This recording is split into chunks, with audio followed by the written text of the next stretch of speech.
Um, this is, well, oddly enough, the 4th of July. It's today, so it's Friday the 4th, 2014. And I'm making this YouTube video to the attorneys in Marietta, Maddox Kilgore, and Carlos Rodriguez. I tried to call, but I assume that everybody's trying to call them right now. So I'm just going to put this on, just like I've done a lot of the other that's connected with the mind control murders and what has happened to me. Again, I want to say that this man, Justin Ross Harris, did not kill his son. Um, you have to lay out, somebody's got to put it before a court and tell this whole mess. It's not going to stop, and nobody's immune to it. Attorneys are afraid to take it, and quite frankly, it's such a bang-up job that the people have allowed to happen and be done to me that my testimony, unless you get it before a court of law where it can't be dismissed, this is not going to stop. Don't kill the messenger, and that's me. The wife is innocent. You're talking about mind control where the behavior has been modified and the victim is the father and mother and now the son Cooper because he's dead. Can you imagine how you would feel? You don't even know why or how it happened. You know you loved your son, and the attorneys are right. It's something he'll have to live with. He could face the death penalty. Now then, there's certain mind control murders that are done in patterns, and they can be proven. I was in Marietta doing a book, MD A License to Kill, 76 to 80. In April Fool Day of 80, I had antifreeze put in me and should have died. Not one person in all that's happened to me has gone into court. In fact, they've benefited from my pain. I wrote the book. Again, I'll say it was Larry McDonald was one of them, and Cobb County certainly knows this. I was in Tom Sharon, the DA's office. Buddy Darden ran against me in a campaign when Larry McDonald, U.S. Congressman, doctor at Piedmont Hospital, the plane went down August the 31st of 83, and I was flown out to Larry Flint's.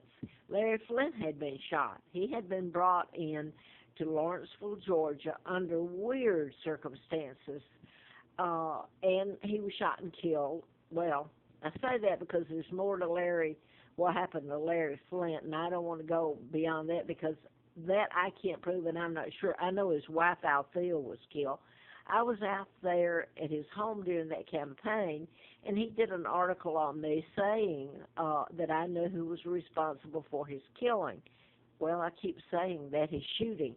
I've been told, and I believe it because so much has been done to me and my family, that NBC reporter, that they filmed Larry Flint. He was shot with a Magnum, and his insides were all over the sidewalks in Lawrenceville, Georgia. And Althea, I met her once out there, and I know because of the timing and where she died, that hers, it was mind control. It wasn't an accident at all. You're talking about going back to MK Ultra, which was brought before the U.S. Congress, and Congress knows this. If they don't, then you better elect, another Congress. Quite frankly, at this point, the people have let it happen. They really have. They have gone after me because they don't like what I've said. They don't like the fact that, I'm going to go ahead and say this, I was kidnapped from Buckingham Palace in 41, brought to Moulton, Alabama. Remember, Tuscaloosa is where growing up, Tuscaloosa, Alabama, this is where Justin Ross Harris is from, and his wife also, and where they took their son back to be buried. It's the state of Alabama mental health. Where they send you, used to growing up, they'd say if you were crazy, they'd use words like Looney Tune and all this. I'll say this, they gave me the name of a twin, Peggy Ann Dempsey. I married a Childers. And later in '83, after I'd been in the political campaign, and the Brits told me this in Germans, and a simple DNA, if you could get one that somebody that couldn't be gotten to would prove it. And I've been told that if a linguistic expert goes back on my tapes that I've done on YouTube, they can tell you that I was born in Great Britain, even though I was 2 years old when I was brought over here.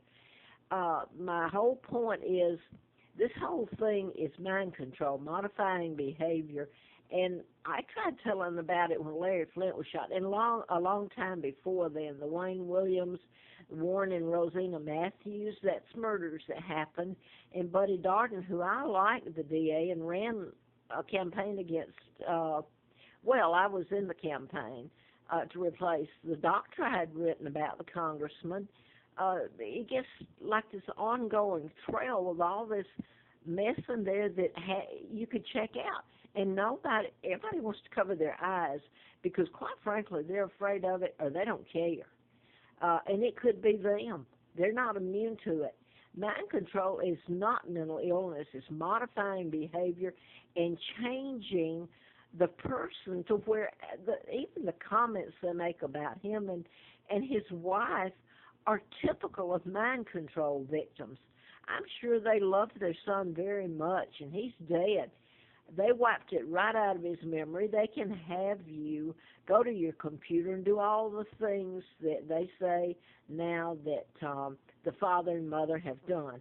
When I was begging for help and what was happening to me and my sons, Mark and Scott, in Marietta, and then finding out about my kidnapping, which didn't seem to bother any Americans. They're celebrating the 4th of July today while I sit here, 75 years old. I don't know where my sons are. They've taken them a long time ago.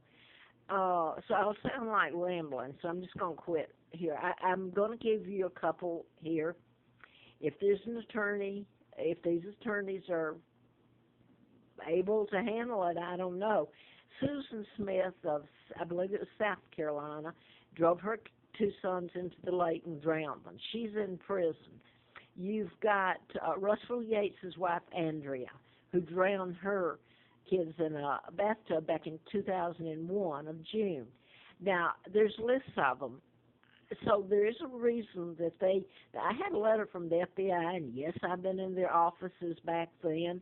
There's a reason that these murders were done in patterns so that they can be proven.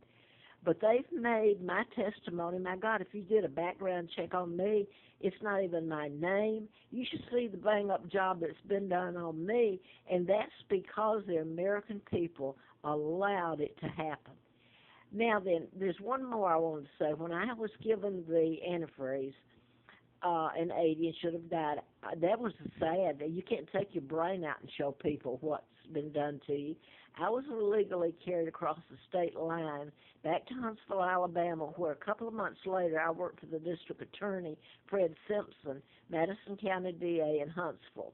Now, there was another murder. There's more than one, but it was a professor, Amy Bishop, a few years ago, I think in 09 or 2010. And Miller was her attorney, and he had worked with me briefly at the DA's office. He had to plead her insane when she was under mind control. They have made my testimony, made it so bizarre that nobody wants to touch it. And quite frankly, nobody wants to hear it. But I hope these attorneys get it for whatever it's worth. The Virginia Tech shootings here next door, I'm in Roanoke, Salem, at Virginia Tech in Blacksburg. There was 33 that died, and the shooter shot himself because he was under command to do it. So you're talking about mass and one-on-one killings and a lot of other crimes that are committed that are not the person that's really doing it. They're under mind control and they don't even know it. And there was the Fort Hood shooter who was a psychiatrist born here in Roanoke, Benton, and he finished school at Blacksburg. That's just part of a pattern. That's the reason it gets